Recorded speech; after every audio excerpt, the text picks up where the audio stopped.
आगामी विधानसभा निवडणुकीसाठी अजित पवारांची राष्ट्रवादी 288 जागांचा सर्वे करणार आहे। 2019च्या निवडणुकीत राष्ट्रवादीला 54 जागा मिळाल्या होत्या। त्या जागांवर राष्ट्रवादीचा दावा असणार आहे।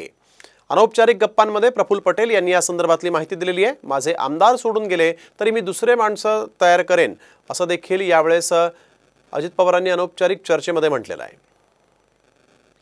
सुनील काळे आमचे प्रतिनिधी यावेळेस आपल्याबरोबर फोन लाईनवरून जोडले गेलेले आहेत। सुनील, आपण बघतोय की 54 जागा त्यांच्याकडेच राहतील असं देखील त्यांनी दावा करताना म्हटलंय आणि 288 जागांचा सर्वे करतील असं देखील कळतंय।